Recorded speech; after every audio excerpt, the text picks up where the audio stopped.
প্রিয় সুধী, যে যেখান থেকে দেখছেন, প্রীতি ও শুভেচ্ছা। আজকে একটি কন্টেম্পোরারি বিষয় নিয়ে কথা বলতে চাই। বিষয়টি কি, আজকে চট্টগ্রাম বন্দরে পাকিস্তান থেকে আসা 2 কন্টেইনার পণ্য, যেগুলো ক্লাসিফাই করা হয়েছিল যে পাখির খাবার, এই পাখির খাবার নিয়ে আসা হয়েছিল পাকিস্তান থেকে। সেই পাখির খাবার চট্টগ্রাম বন্দরে যখন খালাস হচ্ছিল, তখন এই বন্দর কর্তৃপক্ষের কাছে একটি সংবাদ ছিল। সংবাদটি হচ্ছে যে পাকিস্তান থেকে আসা এই পাখির খাবারের সাথে মাদক দ্রব্য রয়েছে, অবৈধ, রপ্তানি করা যায় না এই রকম পণ্য থাকতে পারে, এটা সন্দেহ হয়েছে বা তারা গোয়েন্দা তথ্য পেয়েছে। তথ্য পাওয়ার পর এই 2টি কন্টেইনারকে খোলা হয়। খোলার পরে দেখা গেল 6 টন পাখির খাবারের সাথে 2 টন পপি সিড পাওয়া গেছে। পপি সিডটা কি আপনারা জানেন যে এটা মূলত পাকিস্তান এবং আফগানিস্তানে উৎপাদন হয়। পপি গাছের বীজ, এটা মাদক দ্রব্য উৎপাদন করে। এটা দিয়ে হেরোইন, মরফিন, আফিম, এইরকম আফিম না, মানে সোজা কথা হচ্ছে উঁচু মানের মাদক দ্রব্য তৈরি হয়, কোকেন তৈরি হয়। সেই জন্য বাংলাদেশে এই পণ্যটি আমদানি নিষিদ্ধ। তো পাকিস্তান থেকে বাংলাদেশে যে পণ্য আসে এটা নতুন না। আওয়ামী লীগের যুগ, বিএনপির যুগ, সেই সময়ও অল্প বিস্তর পাকিস্তান থেকে কিছু ট্রেড আমাদের সাথে হতো, যেটা খুব নমিনাল। কিন্তু বাংলাদেশে একটি আইন ছিল, বন্দরের একটি আইন ছিল, সরকারের একটি বিধি ছিল। সেই বিধিটি হচ্ছে, পাকিস্তান থেকে যদি কোনো পণ্য আসে তাহলে সেই পণ্যটি 2 বার পরীক্ষা করা হবে। 2 বার পরীক্ষা করে নিশ্চিত হয়ে তারপরে খালাসের অনুমতি দেওয়া হবে।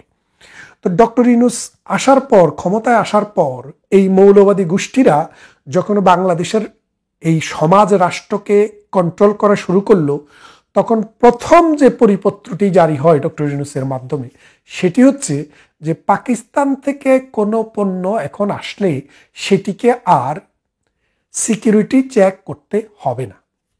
খেয়াল করে দেখেন, ডক্টর ইউনূসের বাপের বাড়ি চিটাগং আর তার দাদার বাড়ি পাকিস্তান।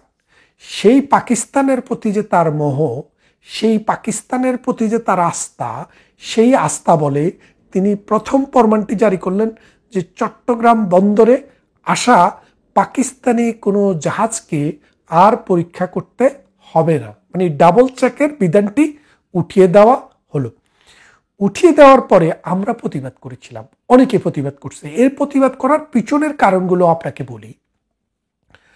আপনারা জানেন, বিএনপি সরকারের আমলে 2003 বা 4-এর দিকে চট্টগ্রাম বন্দরের থেকে খালাস হওয়া সিএফএল অর্থাৎ কর্ণফুলী ফার্টিলাইজার ফ্যাক্টরি যে জেটি আছে, ঘাট আছে, সেই ঘাটে পাকিস্তানের একটি জাহাজ নোঙ্গর করে। সেই নোঙ্গর করা জাহাজ থেকে খালাস করা হয় যেই মালগুলো, সেই মালগুলো ছিল এই 10টা কস্ত্র। এই 10টা কস্ত্র ভারতের বিভিন্ন অঞ্চলে এবং বাংলাদেশে বিভিন্ন জঙ্গি গোষ্ঠীকে আর্মড করার জন্য এগুলা পাকিস্তান থেকে নিয়ে আসা হয়। অর্থাৎ পাকিস্তান যে জঙ্গিবাদ, সন্ত্রাসবাদ, মৌলবাদ, অস্ত্রবাজ এবং মাদক দ্রব্য পৃথিবীর বিভিন্ন অঞ্চলে রপ্তানি করে, সেটার প্রমাণ কিন্তু আমরা তখনই পেয়েছি। সেই জন্য বাংলাদেশ এই পাকিস্তানি জাহাজ করে 10টা অস্ত্র আসার পর পাকিস্তানি জাহাজকে তল্লাশির পরিমাণ আরও বাড়িয়ে দেয়, যার ফলে পাকিস্তান এই অপকর্মটি বাংলার জমিনকে ব্যবহার করে করতে পারেনি জননেত্রী শেখ হাসিনার সময়ে। তিনি যখন ক্ষমতায় ছিলেন তখন পাকিস্তান থেকে জাহাজ আসলেই সেটাকে ডাবল চেক দেওয়া হতো। আর ডক্টর ইউনূস এসে মামার বাড়িতে আসার ব্যবস্থা করে দিলেন। শুধু তা না, আমি আরেকটি ভিডিওতে বলেছি, বাংলাদেশের সাথে পাকিস্তানের একটি মেমোরেন্ডাম অফ আন্ডারস্ট্যান্ডিং হয়েছে। সেই মেমোরেন্ডাম অফ আন্ডারস্ট্যান্ডিংটা কি, পাকিস্তানের কোনো মানুষ যদি ডিপ্লোম্যাটিক পাসপোর্ট নিয়ে আসে, অর্থাৎ লাল পাসপোর্ট, আমাদের দেশে বাংলাদেশে সবুজ পাসপোর্ট, কিন্তু যারা সরকারি চাকরি করে ডাক্তার কবিরাজ হইতে শুরু করে ডিপ্লোম্যাট মন্ত্রী এমপি সবার একটি লাল পাসপোর্ট থাকে। এই রকম পাসপোর্ট নিয়ে যদি ঢাকার বন্দরে আসে তাহলে পাকিস্তানের কোনো লোককে ভিসা নিয়ে আসতে হবে না, মামার বাড়িতে এসছে সেই হিসেবে তাদেরকে পোর্ট এন্ট্রি দেওয়া হবে। ভারতকে, আমেরিকাকে, জাপানকে, কানাডাকে আমরা কাউকেই মূলত এই রকম পোর্ট এন্ট্রি দেই না। আমাদের নিয়ম হচ্ছে ভিসা নিয়ে আসতে হবে। একমাত্র পোর্ট এন্ট্রি মূলত বাংলাদেশের কোনো নাগরিক ভিন্ন রাষ্ট্রের নাগরিকত্ব গ্রহণ করলেও তাকে 28 দিনের জন্য পোর্টে এন্ট্রি দেওয়া আগে বিধান ছিল, এখন সেটি পাকিস্তানিদের ক্ষেত্রে এক্সটেনশন দেওয়া হলো।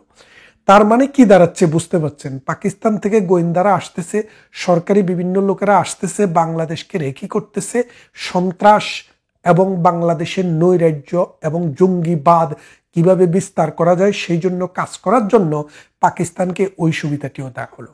এখন যে কথাটিতে ছিলাম যে বাংলাদেশে গতকাল বন্দরে যে চালানটি এসেছে, এই চালানটিতে 8 টন, 8 টনের মধ্যে 6 টন হচ্ছে পাখির খাবার আর 2 টন হচ্ছে এই পপি সিড, পপি গাছের বীজ, যেটা দিয়ে হেরোইন, কোকেন এগুলো উৎপাদন হয়। বাংলাদেশের আইনে এইটাকে ক্লাসিফাই করা আছে মাদক দ্রব্য হিসাবে। এটা আমদানি করা অথবা রপ্তানি করা অথবা গ্রহণ করা আইনত ক্রিমিনাল অফেন্স, নিষিদ্ধ। সেই কাজটাই এই চট্টগ্রাম বন্দরকে ব্যবহার করে আজকে সংগঠিত হলো। আমরা যে বলেছি, আপনারা অনেকেই মনে করেছিলেন যে আমরা যাকে দেখতে নারী তার চলন বাঁকা, পাকিস্তানকে আমরা দেখতে পারি না তাই পাকিস্তানের দোষ ধরি। কিন্তু এই ভারত থেকে আজকে এত বছরে যে এই প্রোডাক্টগুলো আসতেছে, এই রকম কিন্তু ঘটনা বন্দরে ব্যবহার করে হয়নি। হ্যাঁ, ভারত থেকেও পেনসিডিলের মতো মাদক, ইয়াবার মতো মাদক আসে, তবে সেটা ভারত এবং মিয়ানমার দুই জায়গা থেকেই আসে। এগুলো চোরা কারবারি, ট্রেডিশনালি 1700 বছর থেকে এইসব চলে আসছে সীমান্তে। কিন্তু আন্তর্জাতিক লাইনকে ব্যবহার করে, ওশান লাইনকে ব্যবহার করে বাংলাদেশে এই রকমের মাদক দ্রব্য বৃহৎ আকারে চালান করার যে নমুনা, এটা কিন্তু মূলত পাকিস্তানি করে। আমি 10টা কষ্টের কথা বললাম। তাহলে দেখেন, বাংলাদেশটাকে জামাতি কায়দায় যে অশান্ত করার জন্য, এই দেশের যে ডিজাইন আছে সেই ডিজাইনটাকে ধ্বংস করে দেওয়ার জন্য, এই দেশটাকে মাদক দ্রব্য দিয়ে সয়লাভ করে দেওয়ার জন্য পাকিস্তানি যে চক্রান্ত, সেই চক্রান্তের একটি নমুনা উদ্ঘাটিত হলো। আসলে বাংলাদেশ এখন যদি এই কথা মনে করে যে না পাকিস্তান ভদ্র হয়ে গেছে, তাহলে এটা খুবই ভুল করা হবে। কারণ পাকিস্তানে দ্বৈত শাসন চলে, দুইটা ফেডারেল গভর্নমেন্ট। একটি গভর্নমেন্ট হলো, আপনারা দেখেন, আমরা দেখি আন্তর্জাতিকভাবে স্বীকৃত একটি সরকার, যেই সরকারটি পৃথিবীর মানে এই 80 বছরে কখনো একটি সরকারও, সিভিল সরকার, সিভিল প্রশাসন কখনো 5 বছর শাসন পূর্ণ করতে পারেনি। এবারে পারবে কিনা সেটা আমরা জানি না, যদি পারে ভালো। কিন্তু আরেকটি সরকার হচ্ছে আর্মি সরকার। আপনি জানেন আমেরিকাতে রাষ্ট্রপ্রধান এবং আর্মি প্রধানকে, সরকার প্রধান এবং আর্মি প্রধানকে একসাথে অভিবাদন জানানো হয়েছে। তার মানেটা বুঝছেন? পাকিস্তান নয়, পৃথিবীর কোনো দেশেই আর্মি প্রধান প্রথম 10 জনের মধ্যে পড়েন না। প্রথম 10 জনের পরের জন হচ্ছেন আর্মি প্রধান। তার মানে আমেরিকা মনে করে যে পাকিস্তানের 2টি সরকার, একটি আর্মির সরকার, একটি জনগণের সরকার। এই আর্মি এবং জনগণের সরকারের দ্বন্দ্বে গত 70-80 বছরে পাকিস্তান নামক রাষ্ট্রটি দাঁড়াতে পারেনি। আমাদের এই ভূখণ্ডটিও, বাংলাদেশটিও একসময় পাকিস্তানের অংশ ছিল। এই দ্বৈত শাসনের কারণে, জনগণের সরকারের হাতে ক্ষমতা না দিয়ে আর্মি সরকারের হাতে ক্ষমতা রাখতে চাওয়ার কারণে পাকিস্তান রাষ্ট্রটির অপমৃত্যু ঘটে, অর্থাৎ বাংলাদেশ নামে আরেকটি নতুন রাষ্ট্র তৈরি হয়। এখন বেলুচিস্তানে যুদ্ধ চলছে, লং টাইম ধরে যুদ্ধ চলছে। একদিন এই বেলুচিস্তানও ভেঙে যাবে, পাকিস্তান আরেকটি ভার ভাঙবে। কারণ কি, পাকিস্তানের যে শাসক, এই শাসন তো মানুষের শাসন না, এটা হচ্ছে আজগুবি একটা শাসন, যে একদিকে সরকার দেশ চালায়, আরেকদিকে আর্মি দেশ চালায়। এই দুইটা কারণে পাকিস্তান কখনো সিভিল প্রশাসন শক্তিশালীভাবে গড়ে ওঠেনি। আপনারা অনেকে বলে থাকেন পাকিস্তানের সুপ্রিম কোর্ট খুব স্বাধীন ও মুক্তমক। আসলে পাকিস্তানের সুপ্রিম কোর্ট আর্মি সম্পর্কে কোনো রুলিং দেওয়ার ক্ষমতাই রাখে না। যখনই আর্মি যেটা চায় সেই অর্ডারটাই সুপ্রিম কোর্ট দিয়ে করিয়ে নিতে পারে। তাই পাকিস্তানের বিচার ব্যবস্থা সম্পর্কে আপনারা বড় বড় কথা বললেও আমি কখনো পাকিস্তানকে সিভিল প্রশাসন অর্থাৎ সভ্য মানুষের রাষ্ট্র এবং সরকার পরিচালনা হিসেবে আমি দেখি না। সেখানে ফতোয়া যখন দেওয়া হয়, ফতোয়ার বিরুদ্ধে সুপ্রিম কোর্ট কিন্তু কিছু বলে না। সেখানে যখন মানুষকে ধর্মের নামে হত্যা করা হয়, সুপ্রিম কোর্ট কোনো রুলিং দেয় না। হ্যাঁ, মাঝে মাঝে দু একটা সরকারের বিরুদ্ধে কিন্তু কিছু কিছু ডিসিশন দেয়। কেন সরকারের বিরুদ্ধে সুপ্রিম কোর্ট ডিসিশন দিতে পারে সেটার একটা কারণ আছে। সেই কারণটা হচ্ছে, যেহেতু পাকিস্তানের দুইটি সরকার অর্থাৎ দ্বৈত শাসন চলে, কোনো কোনো বিষয়ে আছে সরকার চায় কিন্তু আর্মি চায় না, আবার আর্মি চায় সরকার চায় না। পাকিস্তানের যে সুপ্রিম কোর্ট এটি সব সময় আর্মি কেন্দ্রিক, অর্থাৎ আর্মি যেটা চায়, সরকার যদি তার বিরুদ্ধে কিছু করে তখন সরকারের বিরুদ্ধে একটি রুলিং দিয়ে পৃথিবীকে দেখায়, দেশকে দেখায় যে পাকিস্তানের মানে বিচার ব্যবস্থা খুবই স্বাধীন, সরকারের বিরুদ্ধে পর্যন্ত তারা রুলিং দেয়। আসলে একটি সরকারের বিরুদ্ধে দেয়, আরেকটি সরকারের বিরুদ্ধে নয়। এই বিষয়টি অনেক পণ্ডিত, আমি দেখেছি বহু পণ্ডিতকে আমাদের ইউটিউবে কথা বলেন, বিবৃতি দেন, বক্তৃতা করেন, কন্টেন্ট ক্রিয়েট করেন, তাদের অনেককেই বলতে শুনেছি পাকিস্তানের সুপ্রিম কোর্ট অনেক স্বাধীন। কিন্তু এই স্বাধীনতার এই রহস্যটুকু যদি আপনি একটু গভীরভাবে অ্যানালাইসিস করেন তাইলে বুঝবেন এটা স্বাধীন নয়, এটা হচ্ছে জনগণের সরকার থেকে স্বাধীন আর আর্মি সরকারের কাছে পরাধীন। এটা হচ্ছে পাকিস্তানের নীতি। এখন এই আর্মি সরকার এবং জনগণের সরকার দুইটা মিলে যেইভাবে তারা জঙ্গিবাদ উৎপাদন করে, অস্ত্র উৎপাদন করে, চায়না থেকে অস্ত্র গ্রহণ করে এবং পুরো পৃথিবীতে জঙ্গিবাদ রপ্তানি করে, এই জঙ্গিবাদের রাষ্ট্রের সাথে আজকাল বাংলাদেশের যে দহরম মহরম চলছে, তাদের আর্মি আসে, তাদের সেনাপ্রধান আসে, তাদের মন্ত্রী আসে, তাদের সচিব আসে, তাদের ডিপ্লোম্যাটিক কোরের মানুষেরা মামার বাড়িতে আসার মতো করে বিনা বিছায় ঢাকায় আসে। এইভাবে আস্তে আস্তে বাংলাদেশটাকে আস্তে আস্তে একটা মিলিটেন্ট রাষ্ট্রে পরিণত করার চেষ্টা করা হচ্ছে এবং এই জামাতে ইসলামীকে বেস করে, জামাতে ইসলামীকে দিয়ে বাংলাদেশকে অশান্ত করে একটা তেহরিকে তালেবানের মতো গোষ্ঠী এই বাংলাদেশেও সৃষ্টি করতে চায়।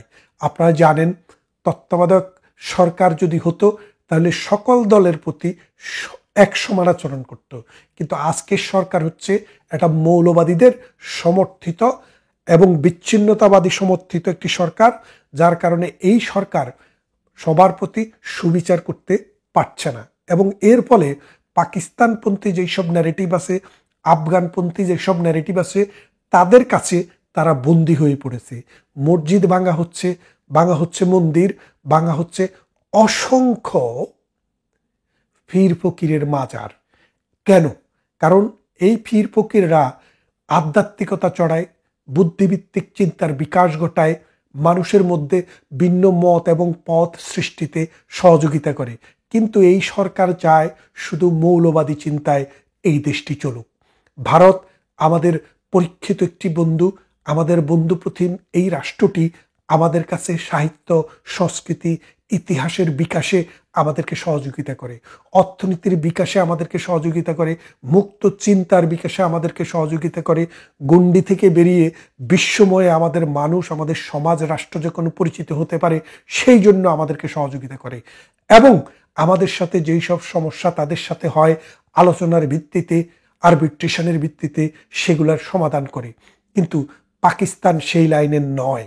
এখন এই ভারতকে বাংলাদেশে ভিলেন তৈরি করে বাংলাদেশের মানুষের কাছে ভারতকে একটি শত্রু রাষ্ট্র চিহ্নিত করার জন্য দীর্ঘদিন থেকে সংগ্রাম করছিল তারা, সেই সংগ্রামে তারা এখন জয়ী।